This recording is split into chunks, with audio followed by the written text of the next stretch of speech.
कांचे यानी कि कच्चा बांस का बना हुआ है और वो लचक रहा है, यानी कि जो लेकर जा रहा है, जो मेंबर लेकर जा रहा है, वो उसको क्या करना है, उसको संतुलन बनाना है। एक तरह का ये मैसेज है कि आप अपने जीवन में कैसे संतुलन बनाएंगे। वो बांस का बना हुआ है, कमजोर है और उसमें बहुत महत्वपूर्ण चीज भरा हुआ है, उस दौरी में रखा हुआ है जिसको आप लेकर के जा रहे हैं।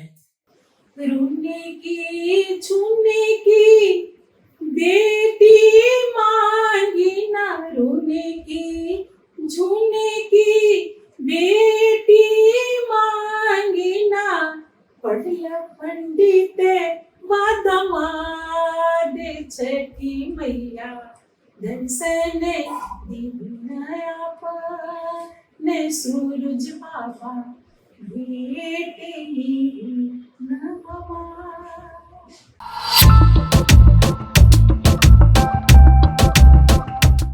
नमस्कार, मैं संगीता पांडे। अब आप देखना शुरू कर चुके हैं एडवाइस ऑफ संगीता। दोस्तों, आज मेरे साथ मौजूद हैं डॉक्टर शोभा चौबे, जो पटना हाईकोर्ट में प्रैक्टिस करती हैं। आज ये होस्ट की भूमिका में हैं और मैं गेस्ट की भूमिका में। नमस्कार। आज हम दोनों यहाँ छठ महापर्व पर चर्चा करने बैठे हैं और संगीता जी, जहाँ तक मेरी जानकारी है, आप काफी लंबे समय से इस पर्व को करती चली आ रही हैं, तो आज हमारे दर्शकों को बताइए इस छठ महापर्व के महात्म के बारे में। बिल्कुल, कार्तिक मास के आगमन होते ही शोभा जी, छठ पर्व की अनुभूति होने लगती है। देश और विदेशों में मनाए जाने वाला यह पर्व बिहार की मुख्य पहचान है। जिस तरह से महाराष्ट्र में गणपति पूजा, बंगाल में दुर्गा पूजा, असम में बिहू और केरल में पोंगल है, ठीक वैसे ही बिहार के लिए छठ महापर्व है। वैसे तो दुनिया के सारे त्योहारों में एकता, भाईचारे, समरसता की बात कही गई है, लेकिन आस्था, निष्ठा और श्रद्धा का अद्भुत उदाहरण पेश करता है छठ पर्व। छठ पर्व का संबंध पौराणिक काल से है। देवताओं ने आसुरी शक्तियों से रक्षा के लिए सेना नायक के रूप में शिव पार्वती के पुत्र कार्तिकेय को चुने। अपनी सेना के साथ जब कार्तिकेय जाने लगे तो नदी के तट पर मां पार्वती जाती हैं और वहां प्रण करती हैं, सूर्य भगवान को अर्घ देती हैं और इस प्रण के साथ कि जब सेना और उनका पुत्र सकुशल घर लौट आएंगे तो सुबह का अर्घ वो देंगे।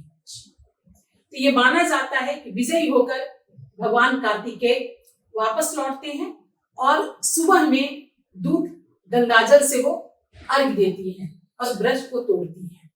इस व्रत के साथ अनेकों धारणाएं जुड़ी हुई हैं। मान्यता है कि निष्ठा पूर्वक इस व्रत को करने से असाध्य रोगों से मुक्ति, संतान सुख, शांति, समृद्धि की प्राप्ति होती है। संगीता जी, मेरे कंफ्यूजन को आप दूर कीजिए कि इनको सूर्य देवता का व्रत माना जाता है, लेकिन गीत में हम लोग छठी मैया का छठ व्रत भी बोलते हैं, तो यहाँ क्या कंफ्यूजन है? बहुत ही स्वाभाविक सवाल है आपका और अमूमन सारे लोगों का ये सवाल होता है। सूर्य देव की पूजा होती है, फिर छठी मैया कौन है? मान्यता के अनुसार छठी मैया जो है वो सूर्य देव की बहन है। मुख्य रूप से ये संतान की देवी मानी जाती है, संतान देने वाली, ठीक है ना। लोग बोलते हैं संतान सुख की प्राप्ति हो तो उसको देने वाली छठी मैया ही मानी जाती है। सुख, शांति, समृद्धि के लिए ये देवी जानी जाती है। सृष्टि के एकमात्र साक्षात देव की पूजा जो की जाती है ना, उसमें है सूर्य देव। सूर्य जीवन है और छठ जो है ना, वो जीवन दाता को धन्यवाद देने की प्रक्रिया है। हम कह सकते हैं कि ये पर्व प्रकृति को कृतज्ञता व्यक्त किया जाता है और इसको अलग अलग जगह पर अलग अलग नाम से भी जाना जाता है। जैसे कहीं इसको डाला छठ कहा जाता है, तो कहीं सूर्य षष्ठी भी कहा जाता है। श्रद्धा और पवित्रता के साथ मनाए जाने वाला यह पर्व 4 दिनों तक चलता है। साल में ऐसे 2 बार ये व्रत छठ होता है, एक चैत मास में और एक कार्तिक मास में। शुक्ल पक्ष की चतुर्थी से शुरू होता है और पहला दिन जो है वो नहाए खाए, जैसा कि नाम से आपको लग रहा है, जिसमें कि अरवा चावल, कद्दू की सब्जी और चने की दाल। अच्छा, ये निश्चित है अरवा चावल कद्दू जी क्यों? क्योंकि ये इस मौसम में तो बहुत सारी सब्जियां मिलना शुरू हो बिल्कुल जाती। बिल्कुल, बहुत सही सवाल है आपका। मेन चीज जो आज तक हम समझ पाए और जो हम देखते आ रहे हैं, कहीं ना कहीं यही कारण रहा होगा कि ये 4 दिन, पहले तो जानिए कि 4 दिन ये पूजा का जो प्रोसेस चलता है वो क्या है। वो तन और मन दोनों को व्रत के लिए तैयार किया जाता है। तो जाहिर सी बात है कि पहले आपका तन कैसे तैयार होगा, खान पान का बहुत असर पड़ेगा उस पर। तो ये हल्का खाना खाने के पीछे बहुत बड़ा कारण ये है कि गैस से बचा जाएगा, क्योंकि मिर्च मसाला का ज्यादा प्रयोग नहीं करना है। और ये सब्जी, कद्दू की सब्जी ऐसी इसमें मसाले की जरूरत नहीं है, ठीक है। दूसरा है कि हल्का है तो गैस भी नहीं होगा, एसिडिटी भी नहीं होगी और कोई भी समस्या और खान पान वाला अपच उपच वाला चीज नहीं होगा। इस वजह से अरवा चावल, अब यहाँ जान जाइए कि उसीना चावल पूजा पाठ में पवित्र नहीं माना जाता है, इसलिए अरवा चावल का यहाँ प्रयोग बताया गया है। तो इससे लोग मेनली वही है कि तन मन को तैयार करते हैं लोग व्रत के लिए। शुरुआत होता है नहाए खाए। नेक्स्ट डे, दूसरे दिन जो है वो खरना। खरना में होता है कि पूरे दिन व्रती जो है, व्रती का मतलब शोभा जी यहाँ ये है, दोनों आ जाएंगे, पुरुष और महिला। एक समय था जब महिलाएं ज्यादा व्रत को करती थी, लेकिन अब दिन पर दिन पुरुष भी बहुत ज्यादा होने लगे, आने लगे, ठीक है ना। तो इनकी भी संख्या बढ़ने लगी। तो व्रती से मेरा संबंध दोनों का है ना। तो दूसरे दिन पूरे मॉर्निंग, मतलब सुबह से लेकर के शाम तक उपवास रहती हैं और शाम के टाइम में स्नान ध्यान करने के बाद गंगाजल लेकर के आती हैं। यदि गंगा जी है जो व्रती वो वहां से लेकर के आए, या जो नहीं गई तो घर में भी करने के बाद गंगाजल का यूज करके गुड़ वाली खीर और रोटी या कहीं कहीं पूरी ये बनाया जाता है खरना के दिन। फिर भोग लगाया जाता है, गाय माता के लिए निकाला जाता है, छठी मैया को अर्पण किया जाता है।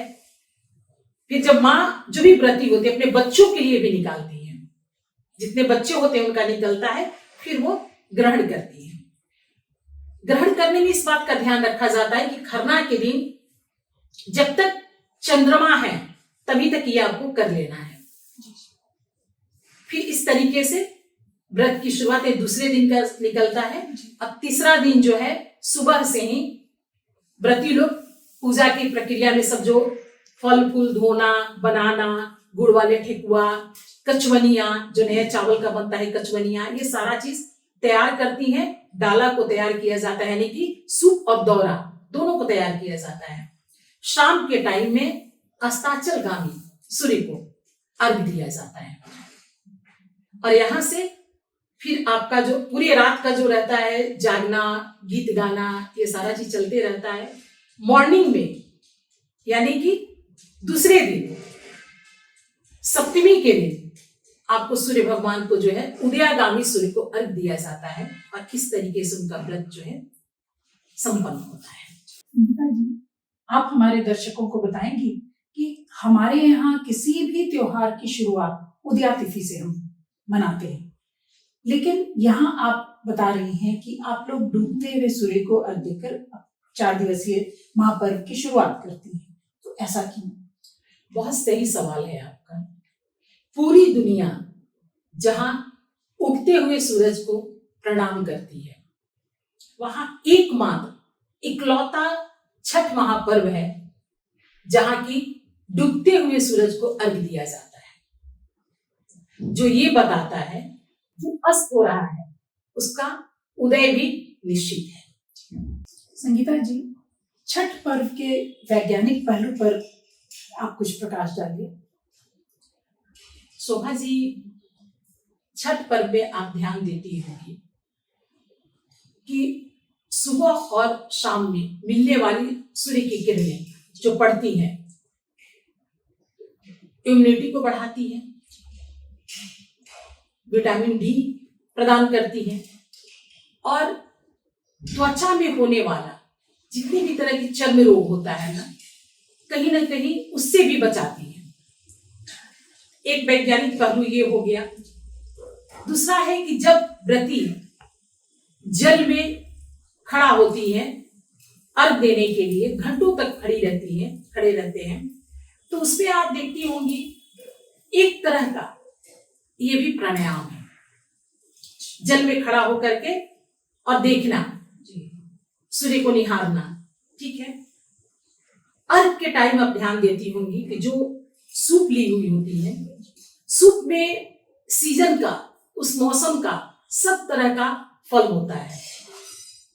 उसमें हल्दी भी देखेंगी, ताजा हल्दी, ठीक है, उसमें आप अदरक देखेंगी, हल्दी, कच्चा हल्दी हो गया, अदरक हो गया, शकरकंद हो गया, केला हुआ, सेब हुआ, जो सब मतलब सीजन का जो पहला ये निकलते रहता है। इतना ही नहीं है, यहाँ तक कि हमारे यहाँ जो कचवनिया अर्पण किया जाता है, कचवनिया भी नया चावल, जो पहला फसल निकलता है, अभी जो धान का सीजन है तो नए चावल का ही बना हुआ होता है, पहला इसी में अर्पण किया जाता है। एक तरह से हम कह सकते हैं कि जो भी अर्पण होता है ना, वो कहीं न कहीं वही फल फूल होता है जो हमारी इम्यूनिटी को बढ़ाता है, और इसी के बहाने यहीं से शुरुआत होता है। कह सकती है कि एक तरह का ये संकेत होता है कि हम अपने प्रभु को, अपने देव को अर्पण किए और अब हम इसको खाना शुरू कर रहे हैं। तो प्रसाद के रूप में शुरू किया जाता है और फिर लेना कहीं न कहीं मौसम चेंज होता है। बिल्कुल बिल्कुल, मौसम चेंज होता है तो इम्यूनिटी को बढ़ाया जाता है।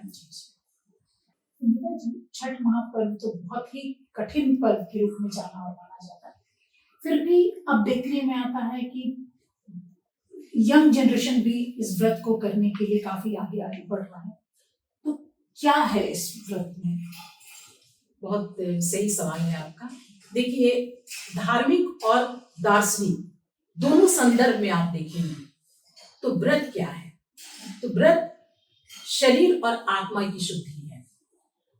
फिर सूर्य क्या है, जीवन दाता है, और छठी मैया जिनका जिक्र बार बार हो रहा है, वो प्रकृति का एक स्वरूप है के रूप में उनकी पूजा की जाती है, प्रकृति के स्वरूप के रूप में पूजा की जाती है।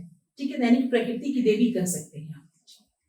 फिर अर्घ्य क्या है, अर्घ्य है कृतज्ञता व्यक्त करने का एक विधि है, प्रक्रिया है ना।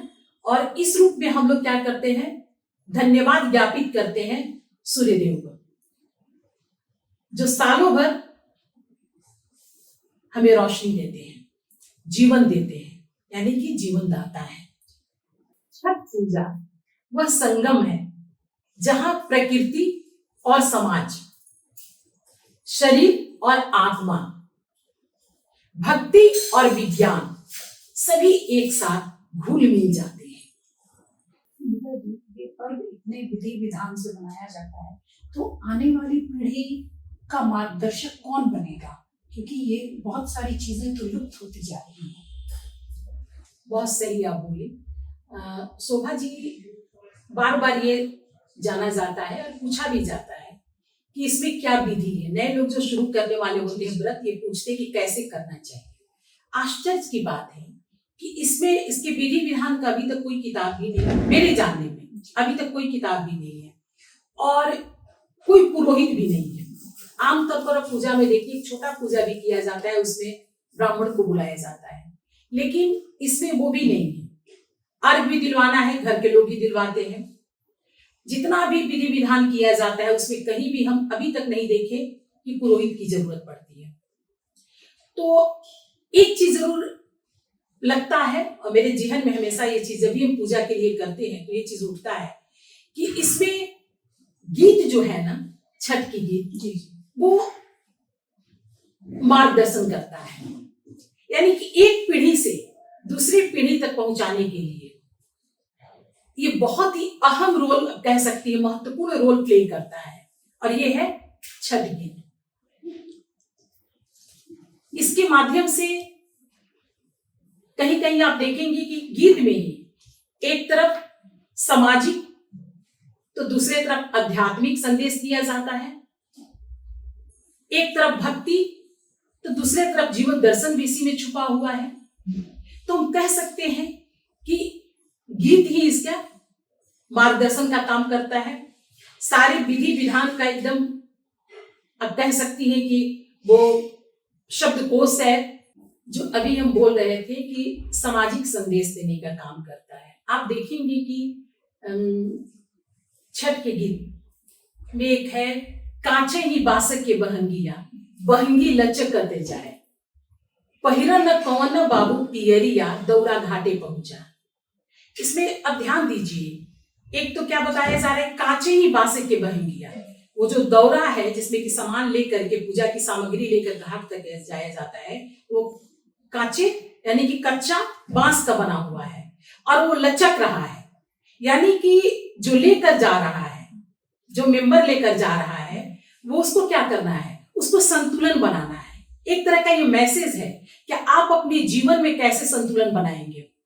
वो बांस का बना हुआ है, कमजोर है और उसमें बहुत महत्वपूर्ण चीज भरा हुआ है, उस दौरे में रखा हुआ है जिसको आप लेकर के जा रहे हैं ना।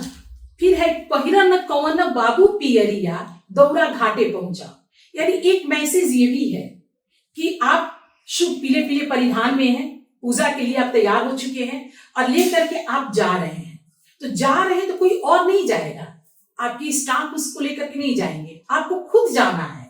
यानी परिश्रम के लिए भी मैसेज दिया जा रहा है, आस्था तो है ही, ठीक है, और एक और है संदेश कि अपना काम खुद कीजिए ना।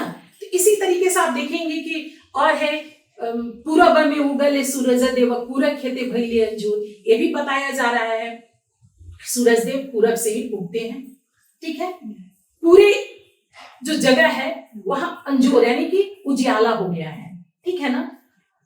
आदेश दे रहे हैं सूर्यदेव, और आदेश में क्या बोल रहे हैं गीत के माध्यम से ही कि मेरे घाट पर खरपतवार हो गया है, खरपतवार हो गया है और सफाई नहीं हुआ है, कौन करेगा सफाई। तो इसमें गीत में ही है एक लाइन है कि विनती से बोला ले, माने वो विनम्रता से बोल रहे हैं, जो घर के मेंबर हैं, जो किया जा रहा है वो बता रहे हैं कि आपके घाट की सफाई हम करवा देंगे, वहां पर हम खरपतवार को निकलवा देंगे और गाय के दूध से, गाय के घी से अर्घ देंगे, हवन करेंगे, बड़ी ही श्रद्धा से आपकी पूजा करेंगे।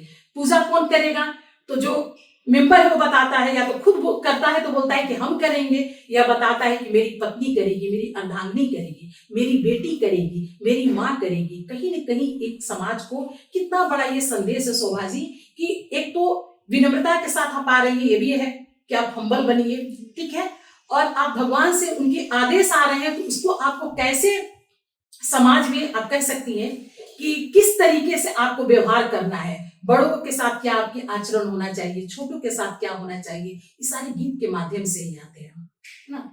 जल में जब महिलाएं खड़ी होती हैं और सूर्य देव को जब बुलाती हैं, उस समय का भी मतलब व्रती लोग जब करके वो भी अद्भुत होता है, अविस्मरणीय होता है। पूरे साल तक आप कह सकती हैं कि वो नजारा याद आते रहता है, अद्भुत नजारा होता है जब सूर्य देव निकलते नहीं है और परबैतीन जो होती है वेट करती है, इंतजार करती है ना। पूरा शरीर ठंड में, पूरा शरीर पानी में घंटों घंटों रहने से कांपने लगता है, होठ सूखा हुआ रहता है क्योंकि पानी के पे धुंध गया नहीं रहता है ना। उसमें जो आसपास के लोग खड़ी होती हैं वो गीत गाती हैं, या खुद परबैतीन भी गीत गाती है। और ये भी लाइन है आप सुनी होंगी कि वो सूर्य भगवान से मतलब प्रार्थना करते हुए बोलती है कि सूर्य भगवान आप अब उदय आपका हो और हम अर्घ देना चाहते हैं। तो बोलती है कि 3 दिन के भूखल तिवैया, तिवई जल में खड़ी, अपने आप को बोल रही है कि 3 दिन से हम भूखे हैं, जल में खड़े हैं, थर थर कांपेला बदनवा, बदन मेरा कांप रहा है, होठ सूखा हो गया है, लेकिन हे प्रभु निकलिए आपको अर्घ देकर ही इस व्रत का समापन हम करेंगे। उस समय का सीन अद्भुत होता है कि लगता है कि एक अनुशासन क्या चीज होता है, वो लगता है कि समय जो है ना अपने अपने समय से सूर्य अस्त भी होंगे और समय से निकलेंगे भी। ठीक है, हम लोग जिस व्यग्रता में कह सकते हैं कि उनका इंतजार करते हैं और बोलते हैं कि नहीं आप जल्दी निकल आइए, तो वहां क्या होता है कि आपको धैर्य रखना पड़ता है। तो कहीं ना कहीं ये व्रत जो है, पर्व जो है, आपको धैर्य रखना भी सिखाता है।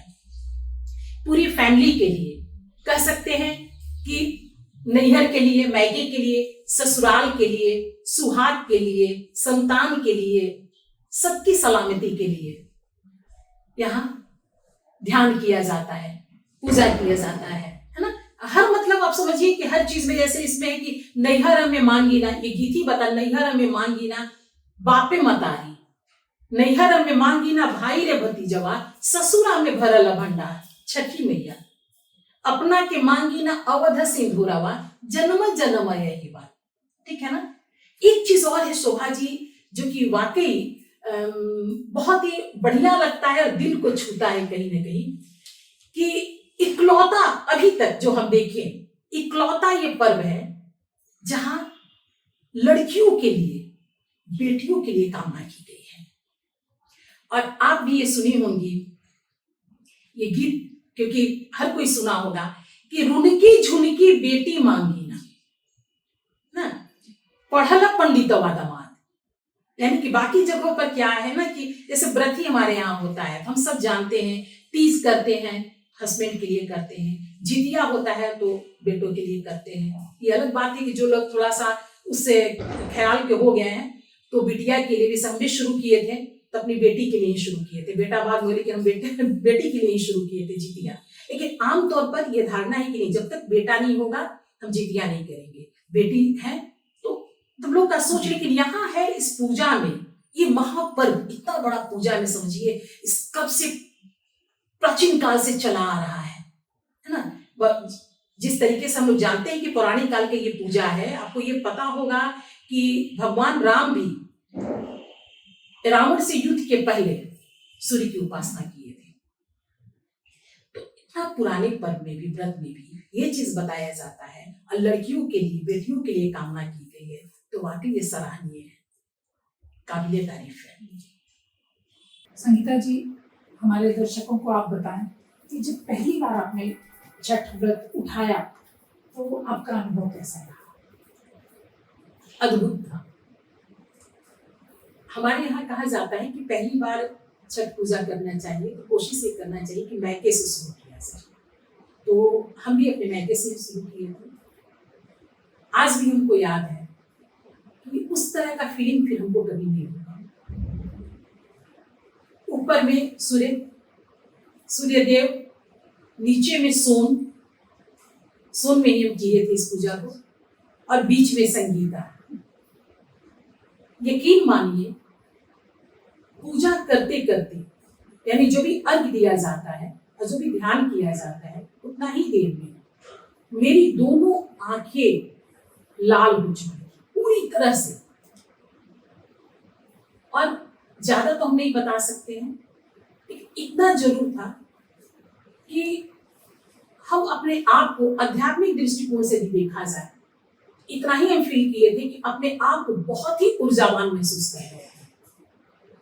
4 दिन की कठिन व्रत के बाद भी ऐसा लग रहा था कि मतलब हम एक्सप्लेन नहीं कर सकते हैं उस फीलिंग को, उस अनुभूति को अभी हम शेयर नहीं कर सकते हैं। सब मिलाकर हम कह सकते हैं कि वाकई जहां श्रद्धा हो, विश्वास हो, सच्ची संभव है। संगीता जी, एक और आपसे रिक्वेस्ट होगा, ये जो आपने रुनकी झुनकी बेटी गीत की चर्चा की, तो जाते जाते हमारे दर्शकों को एक बार इस गीत की 4-6 लाइनें अगर आप सुना देती। तो बहुत अच्छा होता है। नहीं गुनगुना लेते हैं, इसलिए आपको थोड़ा सा जरूर बताने की कोशिश करेंगे। बीच का है, ये बीच का बोल हम बता रहे हैं, क्योंकि ये लंबा है इसलिए पूरा नहीं कहा जा सकता है। नैहर में मांगी ना भाई रे भतीजवा, नैहर में मांगी ना माई रे बाप, ससुरा में भरल भंडारे, छठी माता दर्शन दीनाया ने सूरज बाबा भेट लीना हमार, अपना के मांगी ना अवध सिंधुरेवा, अपना के मांगी ना अवध सिंधुरेवा, जन्म जन्म अहिवात, छठी मैया दर्शन दीनाया। और है बेटा के लिए भी है, लेकिन जो बेटी के लिए वो आपको सुना देते हैं।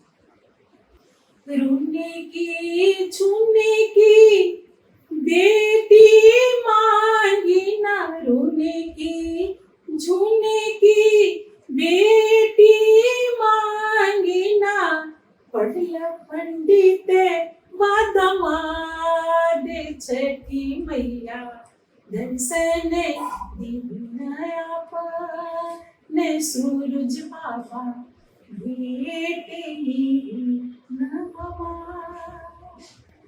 बहुत बहुत जय छठी मैया। जय छठी मैया, जय सूर्य देवता।